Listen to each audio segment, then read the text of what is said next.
दोस्तों आज के इस वीडियो में हम बात करने वाले टाइम मैनेजमेंट के बारे में।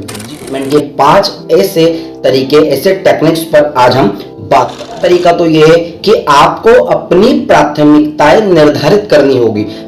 अगली टेक्निक है टाइम ब्लॉकिंग, यानी कि समय में पोमोडोरो टेक्निक या दोस्तों अगला तरीका है विचलन से बचे, यानी कि हमको तरीके की बात करेंगे 5वें तरीके की।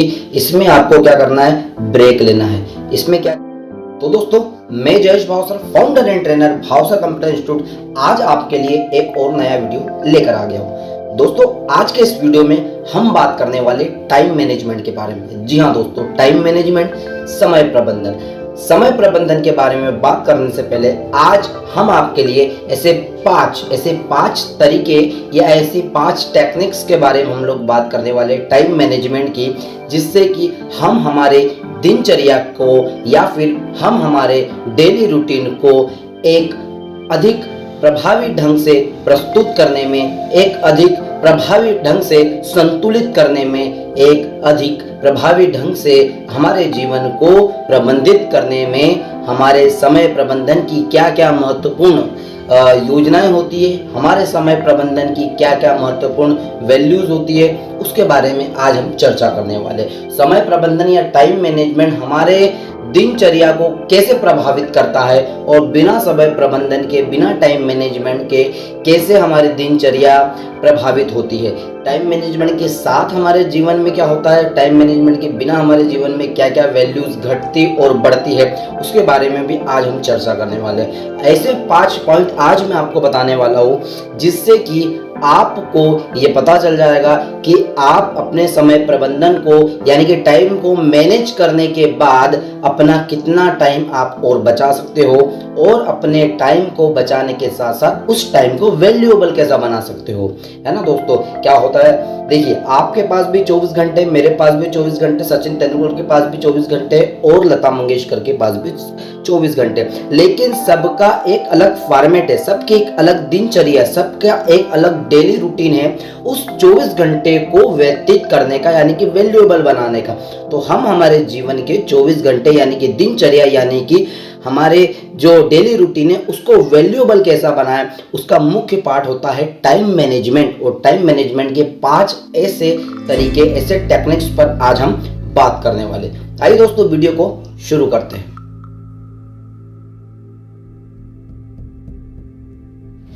दोस्तों 5 टेक्निक्स में पहली टेक्निक तो ये है कि पहला तरीका तो ये है कि आपको अपनी प्राथमिकताएं निर्धारित करनी होगी।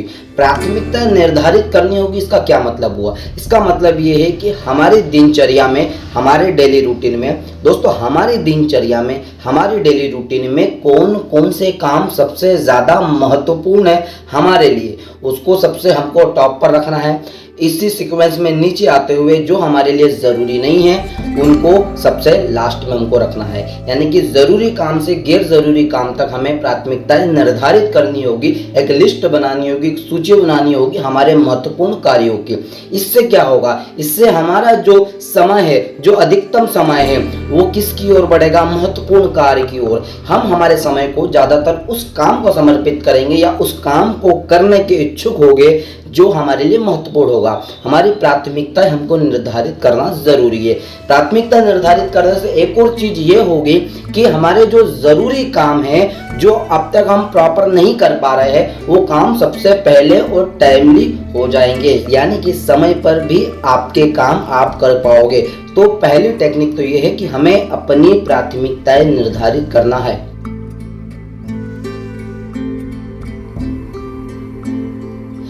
दोस्तों अगली टेक्निक है टाइम ब्लॉकिंग, यानी कि समय ब्लॉकिंग। अब समय ब्लॉकिंग या टाइम ब्लॉकिंग क्या होता है, इसमें हम लोग क्या करेंगे दोस्तों कि हमारे पूरी दिनचर्या को हम लोग कुछ ब्लॉक्स में डिवाइड करेंगे, विभाजित करेंगे। मतलब कि क्या हुआ, मतलब ये हो कि सुबह मुझे 6 बजे से लेकर 9 बजे तक एक ब्लॉक बना दिया मैंने, एक ब्लॉक्स बना दिया मैंने।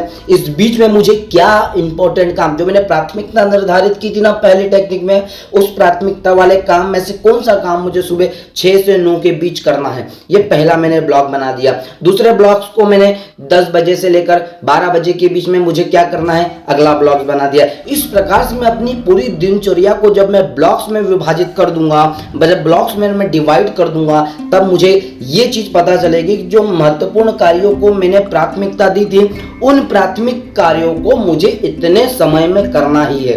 तो यहाँ पर क्या मैंने किया, टाइम को क्या कर दिया, ब्लॉक कर दिया। अब टाइम ब्लॉक हो गया तो मुझे इतने समय में ये काम करना ही पड़ेगा, और ये काम मेरा समय से पहले भी होने की आकांक्षा है कि समय से पहले भी ये काम हो सकता है।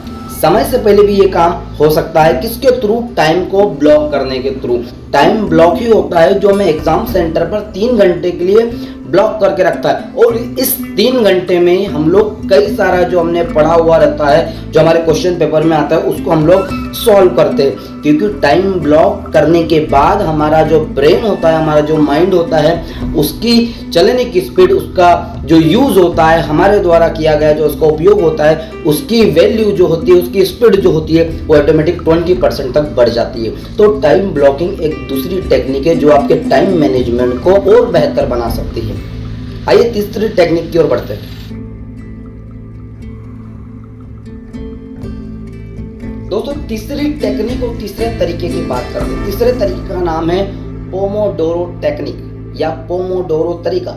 ये एक जापानीज वर्ड है, पोमोडोरो टेक्निक। इसका मतलब क्या हुआ, इसका मतलब ये हुआ दोस्तों कि जब टाइम मैनेजमेंट की हम बात करते हैं तो एक विशेष तरीका होता है जिसका नाम हमने दिया है पोमोडोरो टेक्निक। ये जापानीज वर्ड होता है। इसमें क्या होता है कि अगर एक बच्चे को, एक स्टूडेंट को, या फिर किसी भी व्यक्ति को 30 मिनट अगर काम करना है ध्यान से, तो उसको क्या करना है, काम केवल 25 मिनट करना है, और बाकी लास्ट के जो 5 मिनट है उस समय उसको रिलैक्स रहना है। उस समय उसको रिलैक्स रहना है। क्या होगा इससे, आपका ध्यान और ज़्यादा केंद्रित होगा, आपका जो ब्रेन है वो ज़्यादा रिफ्रेश होकर अच्छे तरीके से काम करना शुरू करेगा। तो 5 मिनट का ब्रेक आपके ब्रेन को वापस से रिफ्रेश करता है किसी भी काम को करने के लिए। तो हर काम को करने के लिए अगर आप 1 घंटा काम कर रहे हो तो उसमें 5-5 मिनट के कम से कम 2 ब्रेक आप लीजिए। ये ब्रेक आपको वापस से रिफ्रेश करते हैं और ब्रेन को दोबारा से दुगनी गति से चलाने के लिए मदद करते हैं। तो ये तीसरी टेक्निक है पोमोडोरो टेक्निक। दोस्तों अगला तरीका है विचलन से बचे, यानी कि हमको क्या होना है, डिस्टर्ब नहीं होना है, विचलन से बचना है। मतलब क्या होता है, कई बार क्या होता है, हम लोग कोई चीज़ पढ़ रहे हैं या कोई काम कर रहे हैं तो तुरंत हमारे मोबाइल में मैसेज आ जाता है, फिर हमारा ध्यान उस मैसेज पे जाता है, फिर मैसेज को थ्रू हम लोग स्टेटस देखने लगते हैं या किसी का ईमेल आ जाता है। तो ये सारी चीज़ें हमको है ना डिस्टर्ब करती है, ये विचलित करती है, हमको हमारे ध्यान को केंद्रित करने से रोकती है। तो हमें विचलन से बचना है। टाइम मैनेजमेंट को और ज़्यादा मजबूत करने के लिए हमको विचलन से बचना है, और ये विचलन कई प्रकार के हो सकते हैं। मैंने आपसे जैसे कहा कि अगर आप 30 मिनट के लिए बैठ रहे हो किसी काम को करने के लिए तो 25 मिनट आप कंटिन्यू कीजिए, 5 मिनट का ब्रेक लीजिए। लेकिन जो 25 मिनट कर रहे हैं उसमें भी किसी प्रकार का विचलन उत्पन्न नहीं होना चाहिए, डिस्टर्बेंस नहीं होना चाहिए। जब बिना डिस्टर्बेंस के 25 मिनट्स आप कंटिन्यू अपना ध्यान केंद्रित करते हो, कंसंट्रेशन करते हो, तो उस कंसंट्रेशन के बाद आपके जो टाइम मैनेजमेंट है बहुत ज़्यादा स्ट्रांग हो जाता है, और ये 25 मिनट कब 50 मिनट में कन्वर्ट हो जाएंगे हमें खुद पता नहीं होता है। तो आइए दोस्तों अब अगली और लास्ट टेक्निक की ओर बढ़ते हैं। दोस्तों 5वें तरीके की बात करेंगे। अब लास्ट और अंतिम तरीके की बात करेंगे 5वें तरीके की। इसमें आपको क्या करना है, ब्रेक लेना है। इसमें क्या करना है, ब्रेक लेना है। आपको कभी भी अपने माइंड में ऐसा कोई थॉट, ऐसा कोई विचार लेकर नहीं आना है जिसमें आपके दिमाग में ये रहे कि मैं आज है ना पूरा 1 घंटा काम करूंगा या मैं है ना 4 घंटे कंटिन्यू काम करूंगा। जब काम को आप छोटे छोटे भागों में या फिर जब काम को आप ब्रेक लेकर करते हो तो काम और ज़्यादा बेहतर तरीके से होता है। क्योंकि अगर किसी काम को हमको करना है और हमने ये ठान लिया कि हम 2 घंटे कंटिन्यू करते रहेंगे तो हम हमारे दिमाग पर, हमारे ब्रेन पर पूरी तरीके से प्रेशर बना रहे हैं कि 2 घंटे में करना ही करना है। अब उस चीज़ को ख़त्म करने के लिए हमारा ब्रेन जो है ना शॉर्टकट्स तरीके यूज करने लगता है, शॉर्टकट तरीके अपनाने लगता है। तो ये शॉर्टकट तरीके अपनाने के चक्कर में जो काम बेहतर ढंग से हो सकता था वो बदतर ढंग से होना शुरू हो जाता है। इसीलिए हमको छोटे छोटे ब्रेक लेते हुए चलना है ताकि हमारा माइंड जो है वापस से रिफ्रेश होते रहे, तरोताजा होते रहे और हमारा जो काम है वह बेहतर से बेहतर तरीके से हो। ये 5 तरीके मैंने आज आपको बताया जिससे आप आपके टाइम को मैनेज कर सकते हैं, समय को प्रबंधित कर सकते हैं और अपने व्यक्तित्व विकास को और ज़्यादा आगे बढ़ा सकते हैं, अपनी पर्सनालिटी को डेवलप कर सकते हैं। तो आगे ऐसे ही बहुत सारे वीडियो आने वाले हैं। अब तक वीडियो को सब्सक्राइब नहीं किया है हमारे चैनल को आपने तो कर दीजिए। वीडियो को लाइक करके शेयर करना ना भूलें।